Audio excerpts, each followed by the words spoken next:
اس طرح بنائی ہے کہ میں دودھ پلاتی ہوں تم لوگوں کو اور پھر تم لوگ میرا گوشت بھی کھاتے ہو، مجھ سے ہر قسم کے فائدے اٹھاتے ہو، حل میں جوتی جاتی ہوں، اور جب کسی کام کی نہیں رہتی تو پھر تم مجھے ذبح کر دیتے ہو، قصائی کے سپرد کر دیتے ہو۔ تو میرا تو مقدر یہ ہے کہ میں تم لوگوں کی بھلائی کی خاطر پیدا کی گئی ہوں، اس بدقسمت کا مقدر یہ ہے کہ یہ برائی کی خاطر پیدا کیا گیا ہے۔ تو شاکلت کی اس سے بہتر کوئی مثال نہیں دی جا سکتی، اور حقیقت یہ ہے کہ آن حضرت صلی اللہ علیہ وآلہ وسلم کی ساری سیرت کا اظہار اس مثال سے طے ہو جاتا ہے۔ آن حضرت صلی اللہ علیہ وآلہ وسلم نے ہمیشہ دشمنوں سے دکھ اٹھائے اور جانتے ہوئے کہ یہ پھر بھی دکھ دینے والے ہیں ان سے احسان اور کرم اور رحم کا سلوک فرمایا۔ اور یہ ایک لمبی داستان ہے، اس وقت اس کے بیان کا موقع نہیں، گرمی کی شدت ہے، رمضان شریف کا بھی تقاضا یہی ہے، صرف یہ اشارہ کافی ہے کہ احمدیوں کے لیے صرف ایک نمونہ ہے، ایک ہی شاکلت ہے، ایک ہی قالب ہے، ایک ہی سانچہ ہے جس میں ہم نے ڈھلنا ہے، اور ہمیشہ ان کی دیواروں کی، اس چار دیواری کی حفاظت کرنی ہے اور اس سے باہر سرے منہ بھی قدم نہیں رکھنا۔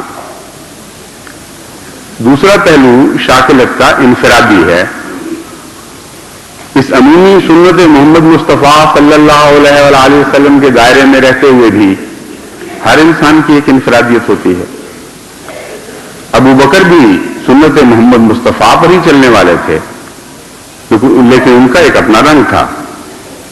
عمر بھی تو سنت محمد مصطفیٰ پر ہی چلنے والے تھے، لیکن ان کا ایک اور رنگ تھا۔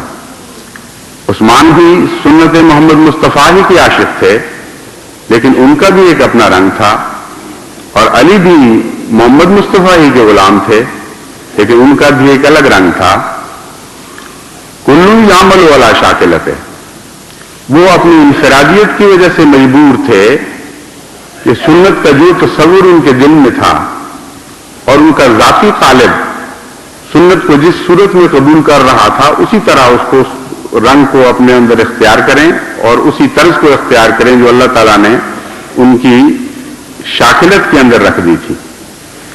تو ایک ہوتے ہوئے بھی یعنی سنت محمد مصطفیٰ کے ایک ہی رنگ میں رنگین ہونے کے باوجود ہر ایک کا الگ الگ رنگ بھی تھا، جیسا کہ کہا گیا ہے کہ ہے رنگے لالا و گل و نسری جدا جدا، ہر رنگ میں بہار کا اس بات چاہیے۔ تو محمد مصطفیٰ صلی اللہ علیہ وآلہ وسلم کے شاخ نے ہر رنگ میں بہار کا اس بات کیا، اور ویسے بھی یہ ناممکن تھا کہ حضور صلی اللہ علیہ وآلہ وسلم کی سیرت کا بحر ذخار کسی ایک وجود میں اکٹھا ہو جاتا، اتنا ہی بڑا ظرف بھی تو ہونا چاہیے تھا۔ اس لیے اپنی اپنی توفیق، اپنی اپنی حیثیت، اپنی اپنی شاکلت کے مطابق لوگوں نے، آپ کے شاخ نے محمد مصطفیٰ صلی اللہ علیہ وآلہ وسلم کے رنگ پکڑے۔ جو لوگ اس فرق کو ملحوظ نہیں رکھتے وہ بعض دفعہ نادانی میں خلفاء کا ایک دوسرے کے ساتھ مقابلہ شروع کر دیتے ہیں، اور ہمیشہ یہ چلتا آیا ہے۔ حضرت ابو بکر صدیق رضی اللہ تعالیٰ عنہ کے بعد حضرت عمر کی زندگی میں ان کے ساتھ بعض نادانوں نے مقابلے کیے کہ جی وہ تو یوں کیا کرتے تھے، وہ تو یہ ہوتا تھا، آپ یہ کرتے ہیں اور آپ یوں کرتے ہیں۔ اسی طرح حضرت عثمان کے دور میں حضرت عمر سے مقابلے شروع ہو گئے، اور حضرت علی کے دور میں حضرت عثمان رضی اللہ تعالیٰ عنہ سے مقابلے شروع ہو گئے رضوان اللہ علیہم۔ اور لوگ نادانی میں یہ نہیں سمجھتے کہ کلو یعمل علی شاکلتہ فربکم وربکم عالم بمن هو اهدی سبیلا، تم لوگ تو نادان ہو، تم ناواقف ہو، جاہل ہو، تمہیں کچھ پتہ نہیں کہ کس کا عمل کیوں ہے اور طرز عمل کس لیے اختیار کی جا رہی ہے۔ یہ بندے ہیں، مجبور ہیں اس فطرت کے مطابق جو اللہ تعالیٰ نے ان کو عطا فرمائی۔ یہ اللہ ہی بہتر جانتا ہے کہ انہوں نے اپنی شاکلت کے اندر رہتے ہوئے صحیح قدم اٹھایا یا غلط قدم اٹھایا۔ بندہ واقف نہیں ہے ان اسرار سے، وہ دل کے حالات کو، نیتوں کو نہیں جانتا، اس لیے اس کا کام نہیں ہے کہ وہاں زبان کھولے جہاں زبان کھولنے کی اس کو مجال نہیں، جہاں زبان کھولنے کے لیے اس کو مقرر نہیں کیا گیا۔ اس لیے میں جماعت احمدیہ کو نصیحت کرتا ہوں کہ وہ ایسی لغو دلچسپیوں سے باز رہیں کسی کے کہنے سے کسی خلیفہ کے مقام میں، اس کے منصب میں کوئی فرق نہیں پڑے گا.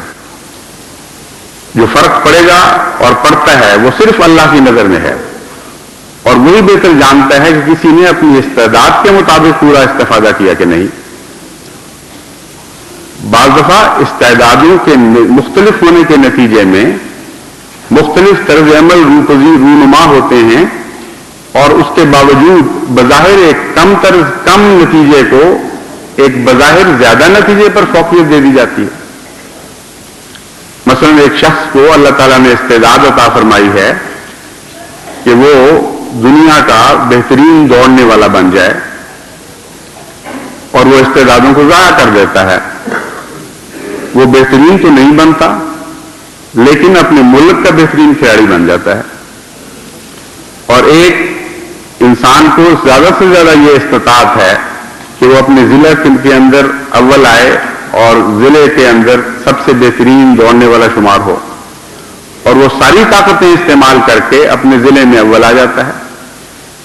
تو انسان کو کیا پتا کہ کس کی استعداد کیا تھی، اور کون خدا کی نظر میں اپنی استعدادوں کو کمال تک پہنچا کر ان کے نقطۂ منتہا تک پہنچ گیا ہے.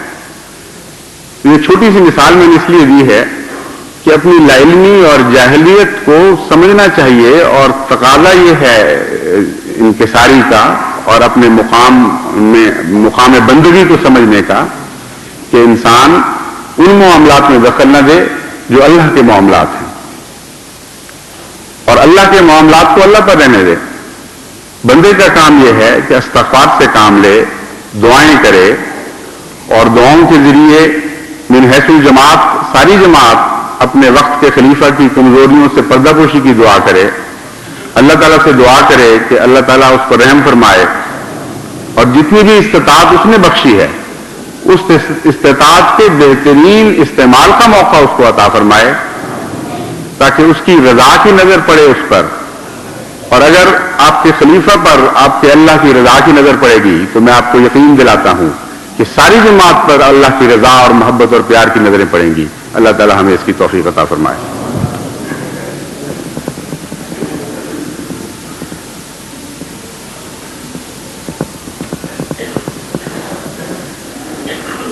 الحمد للہ نحمده ونستعینه ونستغفره ونؤمن به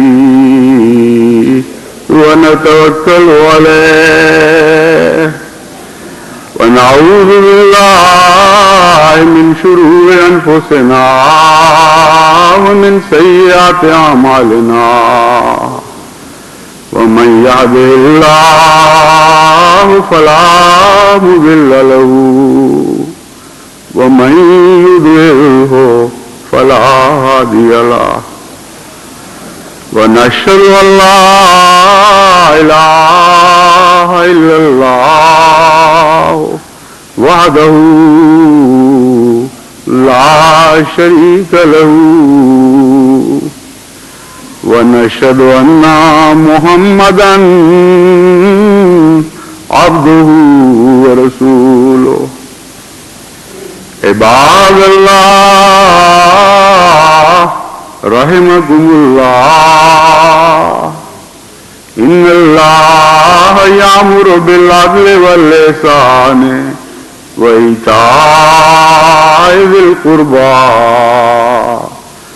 وينهى عن الفحشاء والمنكر والبغي يعظكم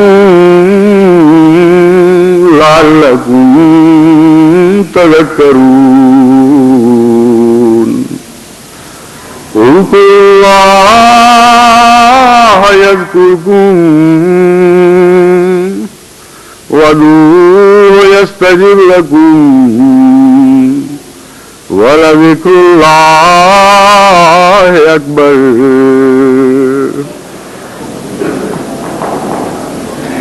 اب آپ صفحے درست کریں اور یاد رکھیں کہ آن حضرت صلی اللہ علیہ وآلہ وسلم کے دو احکامات کو ہمیشہ ملحوظ رکھا کریں. ایک صفحے سیدھی ہوں اور دوسرے بیچ میں خلا نہ ہو. گرمی کا تقاضا تو یہی ہے کہ کھلا کھلا کھڑے ہوں، لیکن دین کا تقاضا یہ ہے کہ اکٹھے مل کر کندھے سے کندھا ملا کر کھڑے ہوں. بس جب آپ نے عہد کیا ہے کہ میں دین کو دنیا پر مقدم رکھوں گا تو ان چھوٹی چھوٹی باتوں میں بھی آزمائش ہوتی ہے. ہر مقام پر چھوٹی ہو یا بڑی دین کو ہمیشہ دنیا پر مقدم رکھیں. کندھے سے کندھا ملا کر کھڑے ہوں, صفوں میں خلا نہ ہو اور صفیں سیدھی ہوں.